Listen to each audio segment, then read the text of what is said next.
భూమి అట్లాగే ఉంది, అక్కడ పెట్టండి. అదే కాకుండా రాకంచల్రా పరిగికి 10 కిలోమీటర్ల దూరంలో 200 ఎకరాలు ఉంది, ముందు అక్కడ పెట్టండి కంపెనీలు.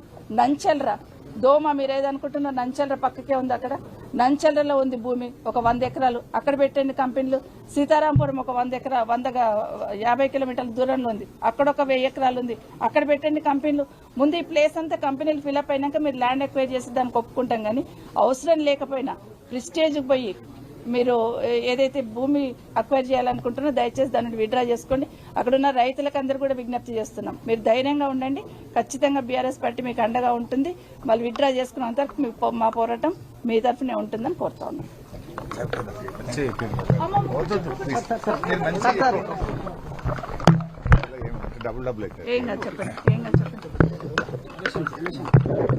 రేవంత్ రెడ్డి పాలనలో ప్రజాస్వామ్యం కూని అయిపోయింది.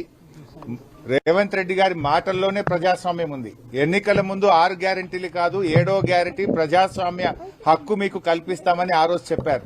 కానీ ఈ రాష్ట్రంలో పరిస్థితి ఏంటంటే ప్రతిపక్షాలు కనీసం ధర్నాలకు వెళ్లొద్దు, రైతుల్ని పరామర్శించొద్దు, ప్రతిపక్షాలు ప్రశ్నించొద్దు, ప్రశ్నిస్తే మీకు అరెస్టులు, మీ మీద ఎంక్వైరీలు, విజిలెన్స్ ఎంక్వైరీ వేస్తాం, సిఐడి ఎంక్వైరీ వేస్తాం, కమిషన్లు వేస్తాం అని ప్రతిపక్షాల మీద ఎదురుదాడికి ప్రభుత్వం పాల్పడతా ఉంది. అంటే ఈ ప్రభుత్వ పనితీరు ఎట్లా ఉందంటే మొన్న అసెంబ్లీలో కాంగ్రెస్ ప్రభుత్వం చేసిన స్కాములు బయట పెడితే అసెంబ్లీ నుంచి మమ్మల్ని సస్పెండ్ చేశారు. ఈ రోజు పరిగిలో మరి కన్నీరు మున్నీరుగా విలపిస్తున్న రైతుల్ని పరామర్శించడానికి మేము వెళ్తా ఉంటే ఈ రోజు మమ్మల్ని అరెస్ట్ చేసి శంషాబాద్ పోలీస్ స్టేషన్ లో పెట్టారు.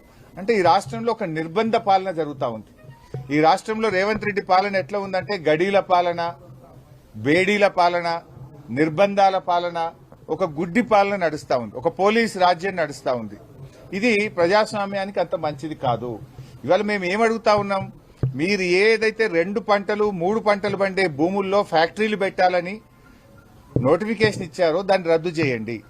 ఏదైనా పనికిరాని భూములు, సాగుకు పనికిరాని భూములు ఎన్నో ఉన్నాయి, అక్కడ పెట్టండి పరిశ్రమలు. ఇవాళ మీరు నోటిఫికేషన్ ఇచ్చిన భూముల్లో పాపం ఎస్సీ బీసీ రైతులు ఉన్నారు, పేద రైతులు ఉన్నారు, మంచిగా 2 పంటలు పండే భూములు ఉన్నాయి. గా భూములు ఎందుకు లాక్కుంటారనే మేము అడుగుతా ఉన్నాం. ఇవాళ మమ్మల్ని అరెస్ట్ చేయాల్సిన అవసరం ఏమొచ్చింది?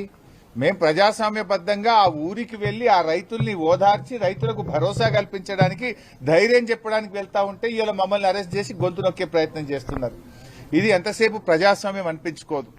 నీ పాలనంతా కూడా బోగస్ మాటలు, బోగస్ గ్యారంటీలు, అన్ని అబద్దపు మాటలతో నువ్వు ఇవాళ కాలం వెళ్లబుచ్చుతా ఉన్నావు. ఏమంటుండ్రు రేవంత్ రెడ్డి?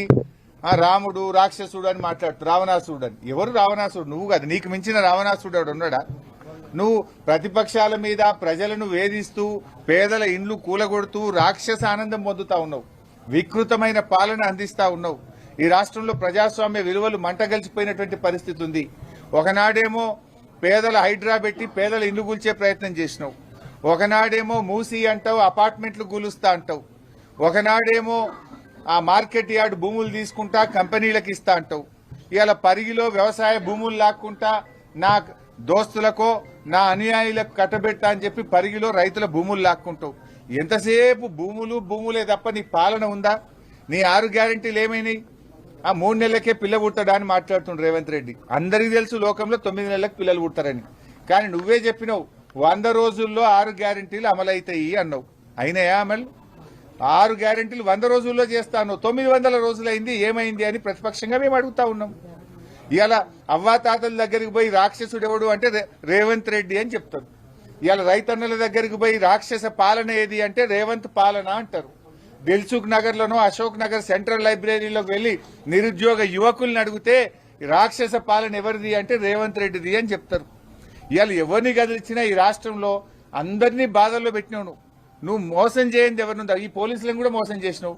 పోలీసులకు ఇచ్చే సరెండర్ లీవ్లు ఇవ్వలేదు, పోలీసులకు ఇచ్చే టీఏ బిల్లులు ఇవ్వలేదు, పోలీస్ స్టేషన్ కి ఇచ్చే స్టేషన్ అలవెన్స్ బంద్ అయిపోయింది, పోలీసుల బండ్లలో డీజిల్ కు కూడా పైసలు ఇస్తలేవు నువ్వు. కేసీఆర్ గారు ఉన్నప్పుడు బరాబర్ ప్రతి స్టేషన్ కు నెలకు 75,000 వచ్చినాయి, 3 నెలలకు సరెండర్ లీవ్ వచ్చింది, నెల టీఏ బిల్లులు వచ్చినాయి. నువ్వు పోలీసులు కూడా మోసం చేసినావు. నువ్వు మోసం రైతులకు మోసం, నిరుద్యోగులకు మోసం, విద్యార్థులకు మోసం, ఉద్యోగులకు మోసం, ఇవాళ మహిళలకు మోసం. నువ్వు మోసం చేయని సెక్షన్ ఏమన్నా ఉన్నదా? ఎంతసేపు పోలీసులను అడ్డం పెట్టుకుని నడుపుతున్నావు. ప్రజలకు అర్థమైంది నువ్వేదో మళ్ళా గెలుస్తా అని పగటికల్గా అంటున్నావు. ఏడబోయినా చెప్తున్నావు. నువ్వు గెలుసుడు కాదు కదా, ప్రతిపక్ష హోదా కూడా రాదు. ఈ రాష్ట్రంలో అసెంబ్లీ ఎన్నికలు ఎప్పుడు జరిగినా కాంగ్రెస్కి వచ్చేది సింగిల్ డిజిటే వస్తుంది బిడ్డ. నువ్వు మళ్ళా గెలిచేది అయిపోయింది నీ పని. రేవంత్ రెడ్డి అంటే గాన్ కేస్. మేము ఇలా వస్తుంటే రోడ్ల మీద బస్సుల్లో నుంచి ఆటో డ్రైవర్లు, మోటార్ సైకిల్ మీద పోయేటోళ్ళు అన్న మళ్ళా కేసీఆర్ రావాలని ప్రజలే స్వచ్ఛందంగా చెప్తున్నటువంటి పరిస్థితి ఉంది. నువ్వు మళ్ళొస్తానేది పగటి కళ, మర్చిపోయిగా. నువ్వు మళ్ళొచ్చేది లేదు. ఎట్టి పరిస్థితుల్లో రామరాజ్యం వస్తుంది, కేసీఆర్ రాజ్యం వస్తుంది.